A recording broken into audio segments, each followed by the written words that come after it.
Part 15. Napakunot na tuloy siyang pinapalipat-lipat ang tingin sa mga ito. Nang hindi pa tumigil ang kambal ay tumayo na siya at hinarap ang dalawa na hawak-hawak pa ang tiyan. Anong nakakatawa? Bulyaw niya sa dalawa na ikinagulat ng mga ito. Biglang umayos ng upo pero pinipigilan pa rin ang huwag tumawa. Sino ba naman kasing matinong lalaki ang hahayaang sukatin ang pagkalalaki niya? Nakakahiya ka talaga, ate.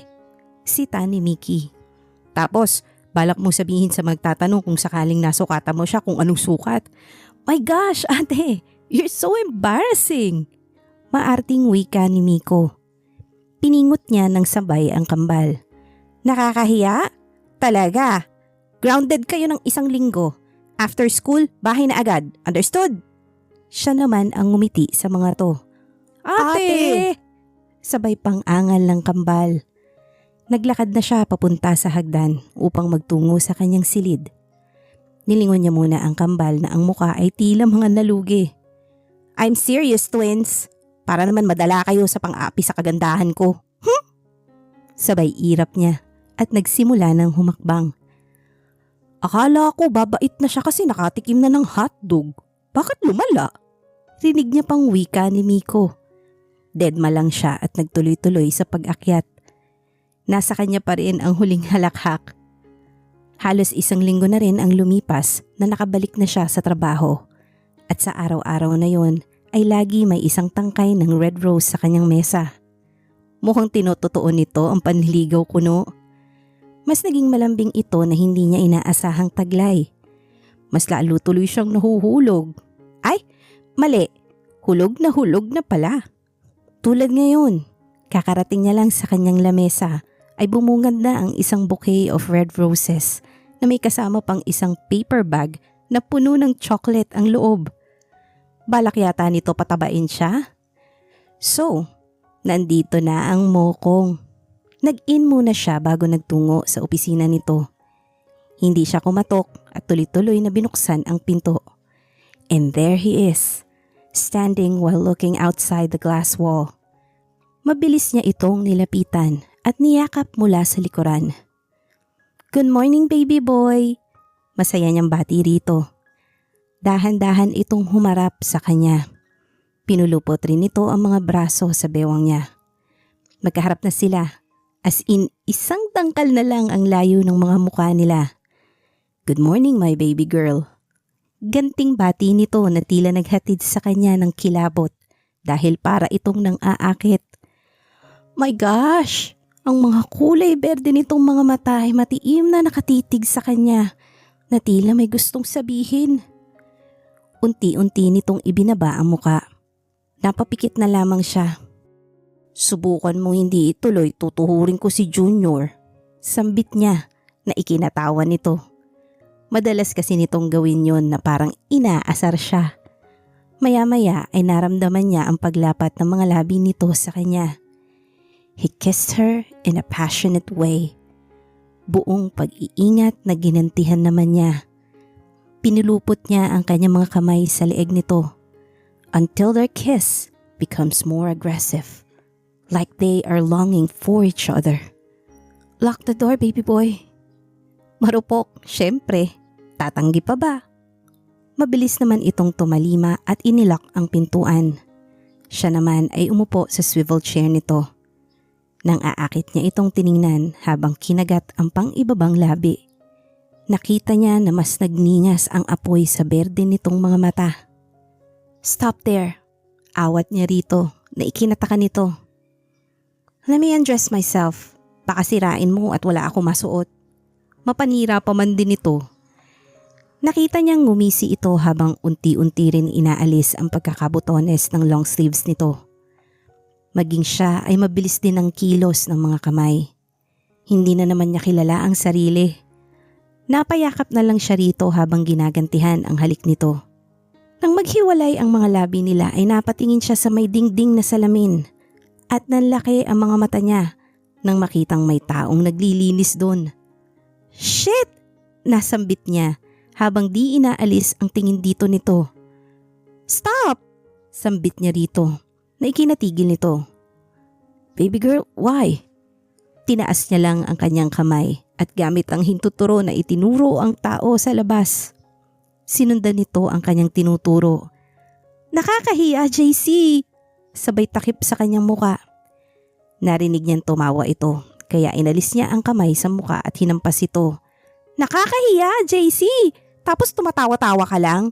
Huwag kang aalis, makikita niya ako!" Inihilig niya ang muka sa dibdib nito. "Don't worry, baby girl. Tinted yan kaya di niya makikita ang nasa loob at hindi niya rin maririnig ang ungol mo." Pinalo niya ito sa dibdib. "Ungol ko talaga?" "Sige na, ungol nating dalawa. Saka hindi ko naman nahahayaan na may makakitang iba sa katawan mo." Binuhat ni JC si Hadriana papasok sa banyo. Baka makahirit pa siya ng third round. Isinandal niya ito sa may pader. "Mr. Villaflor, put me down and get my clothes." Utos nito sa kanya. "What if I don't like to? Maybe another round?" Nanlaki ang chinita nitong mga mata. Magsasalita pa sana ito nang makarinig sila ng katok. Istorbo." "Put me down, JC, and get my clothes. Nakakahiya. Shit!" Ito na ang kusang humiwalay sa kanya habang siya ay mabilis na lumabas at pinulot ang mga damit nila. "Just stay here, okay?" Wika niya rito habang mabilis na nagbibihis dahil hindi na tumigil ang kumakatok. Bago siya lumabas ay hinalikan niya pa ito sa mga labi. Hindi talaga siya makatiis. Isinara niya ang pintuan ng banyo at nagtungo sa pintuan para buksan. Pagkabukas niya ay bumungad ang mommy at daddy niya. "What took you so long to open the door?" Nakataas kilay na tanong ng mommy niya. "I was in the bathroom." Sabay iwas niya ng tingin rito. Pumasok naman ang mga magulang niya sa loob pero nakita niyang natigilan ang mga ito. Nang dumako ang tingin niya sa tinitingnan ng mga ito ay napasapo na lang siya sa noo. "Parang dinaanan ng malakas na bagyong opisina mo, anak." Nakangising turan ng daddy niya. May hinahanap po kasi akong files." "Iya, files, kaso di ko mahanap." Pagdadahilan niya. "How about Hadriana? Where is she?" Muli pa ring tanong ng mommy niya. "Inutusan ko sa marketing department." Mabilis niyang sagot. Nakita niyang tiningnan siya ng makahulugan ng mga ito. Naglakad na lang siya palapit sa kanyang mesa at itinayo ang kawawang swivel chair. "Dumaan lang kami ng mami mo para sabihin sa'yo na pupunta kami sa Italy. We will stay there for 1 week. Napalingon siya sa sinabi ng daddy niya. "I also want to remind you for the coming Christmas party. Ask Hadriana to help you." Tugtong pa nito. Oo nga pala, 1 month na lang at magpapalit na naman ng taon. "Sure dad, mag-enjoy kayo ni mommy. Baka maihabol pa ako ng kapatid." Biro niya. "Sure son, gusto mo ba ng twins?" Nanlaki ang mga mata niya sa sagot ng mommy niya. Kahit kailan talaga, talo siya rito. Sumimangot siya na ikinatawa naman ng mga magulang. "Don't mess with your mom. You know you can't win over her," his daddy said. "Sige na po, baka malate pa kayo. Ingat po kayo." Pagtataboy niya sa mga ito. Nakatingin siya sa mga ito palabas ng opisina niya nang lumingon muli ang mommy niya na malapad ang ngiti. "Son, make sure you get her pregnant before the year ends. Patunayan mong hindi expired yung sperm mo." Napangiti na lang siya sa sinabi ng mommy niya. "Papunta ka pa lang anak, pabalik na kami ng mommy mo. Next time, lock the elevator so no one will disturb you." Nakangising wika ng daddy niya at tuluyan ng lumabas. Natawa na lang siya sa tinuran ng daddy niya. Mabilis niyang pinuntahan si Hadriana sa banyo. Naabutan niya itong nakasandal sa may sink. Agad niya itong nilapitan at niyakap. You smell so good, baby girl." Sininghot-singhot niya pa ito. Nakaka-addict talaga ang amoy nito. "Tigilan mo ko, JC. May meeting ka ng 10 a.m. Inalis nito ang pagkakayakap niya at mabilis siyang iniwan. Pagsapit ng lunch ay sa kantin kumain si Hadriana dahil may lunch meeting si JC at ayaw niya sumama. Namimiss niya rin kasi ang mga kaibigan. Mabilis niyang nakita ang mga ito kaya pagkatapos mag-order ay dun siya dumiretso sa dating pwesto. May naliligaw yata." Maarting wika ni Jason. Tumabi siya kay Jason dahil magkatabi si Sarah at Raymond. Inirapan niya lang ito. "Anong meron? Hiwalay na agad?" Tanong ni Sarah. Kumain lang dito, hiwalay na agad? Di ba pwedeng na-miss ko kayo? Nakangiti niyang wika. Sus! Na-miss raw. Halos hindi ka na nga magpakita sa amin. Nagtatampong wika ni Jason. Niyakap niya tuloy ito. Ew, girl! Hindi tayo talo. Kahit anong gawin mo. Angal nito habang pilit kumakawala sa yakap niya. Natawa na lang siya rito bago pinakawalan. Gumaganda ka, girl. Iba talaga kapag may dilig. Nang aasar na wika ni Sarah. Pakiramdam niya ay namula siya sa sinabi nito. Halatang guilty a catch? She's blushing. So talaga sinuko na. Singit ni Raymond. Inismiran niya lang din ito. Dax ba, girl? Balita ko na ospital ka. Ganun kalaki? Usisa ni Jason. Napaubo tuloy siya. Hinaan mo nga yung boses mo. Sita niya rito. Feeling virgin? Hindi naman. So Dax nga ba? Patuloy nito. Mau-ospital ba ako kung hindi? My gosh, umabot yata sa balon-balunan ko. Pakikisakay niya rito. Ay, bongga! Kaya pala ang blooming. Pumapalakpak pa si Jason. Yung kay Sir Dominic kaya, Dax din? Singit ni Sarah, na tila nag-daydreaming pa. Yung akin, Dax, babe. Sagot ni Raymond dito. Natawa tuloy sila ni Jason nang irapan lang ito ni Sarah. Wala pa rin ba kayong label na dalawa? Tanong niya. Paano magkaka-label? Parehong mataas ang pride. Ngising-ngising turan ni Jason. Napailing na lang siya sa mga ito habang sina Raymond at Sarah nag-umpisa ng magbangayan. Darating din ang araw na ibababa nila ang kanilang pride dahil mas mahalaga ang makasama mo ang taong mahal mo. She admits she loves JC pero never niya pang nasabi yun. Maging ito ay di pa binabanggit ang mga katagang yun. Hindi niya tuloy maiwasang isipin na baka pag nagsawa ito ay iwanan siya. Natatakot siyang masaktan ulit. Natatakot siyang maiwan ulit. Nasa Manila Bay sina Carlos at Adriana ngayon. It's Saturday at usapan nila ang Sabado ay para sa kanila. Kahit halos araw-araw na silang magkasama. Kanina nga kung nakakamatay lang ang tingin, baka pinaglalamayan na siya sa talim ng tingin ng kambal sa kanya. Sinundo niya kasi si Adriana sa bahay nito. Iniwan nila ang kanyang kotse na hiniram naman ng kambal. Ayos lang naman sa kanya para pampadagdag points. Nagmotor sila papunta rito. Namiss niya kasi sumakay sa motor habang kayakap ito. Sabi nila, sa paglubog ng araw ay paniguradong may bagong umaga. Parang sa buhay lang. Sa bawat madilim na nakaraan, mayroong darating na liwanag. Nabalik siya sa sarili nang marinig ito ng nagsalita. Napatingin siya rito na nananatiling nakatingin sa papalubog na araw. She is so beautiful. Sabi nila, nobody is perfect in this world, but he doubts it.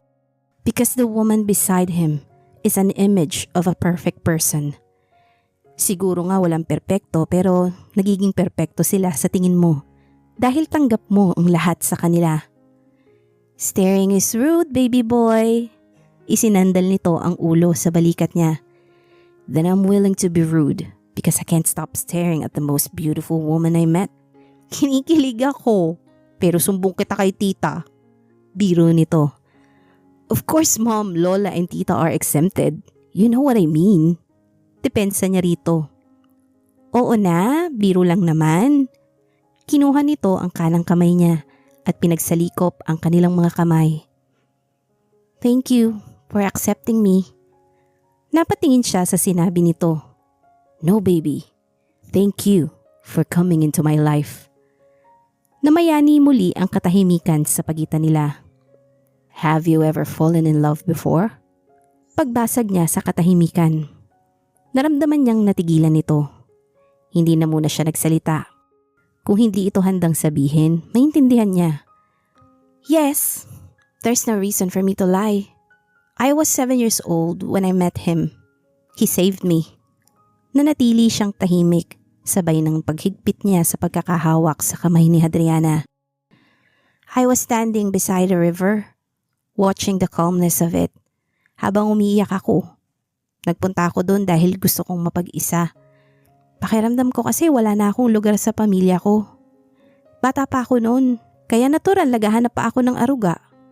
5 taon ako lang ang inaasikaso tapos bigla magkakakapatid ako, hindi lang isa, 2 pa. Bahagya itong tumawa.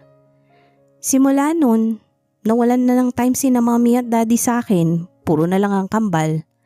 I felt unloved. Pakiramdam ko ayaw na nila sa akin. Then, one day, my feet brought me in that place. Iniyak ko lahat. Gusto ko na nga magpaanog sa agos ng tubig. Then he came from somewhere. Alam mo kung anong sinabi niya? Sabi niya sa akin, "Hoy pangit, ano iniiyak mo dyan?" Hinanap ko yung nagsalita. Andun siya, nakaupo sa may batuhan.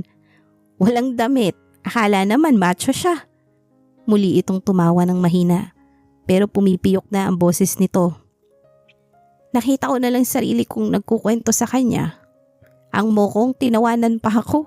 Ang sabi niya sa akin dapat daw magpasalamat ako dahil may kapatid ako. Siya raw wala.